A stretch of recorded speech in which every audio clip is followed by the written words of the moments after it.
Assalomu alaykum, hurmatli aziz birodarlar. Sizlarga xayrli kun tilagan holda bugungi video syomkamizni boshladik. Bugungi video syomkamiz Qashqadaryo viloyati Kitob tumanidan. Hafta kuniga seshanba 9-dekabr.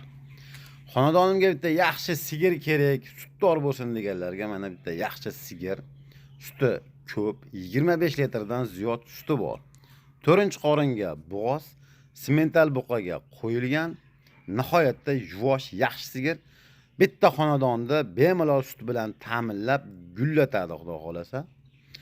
Buni bahosini 45 million baho aytdi, lekin biz 42 million dastavkasi ichida deb sizlarga murojaat qilyapmiz. Bemalol egasining nomerini qo'yganman, telefon qilib qolgan ma'lumotlarni so'rashlaring mumkin. Sutdor sigirlardan biri. Like bosib, podpiska bo'lishni ham unutmanglar. Tan jonlaring sog' bo'lsin.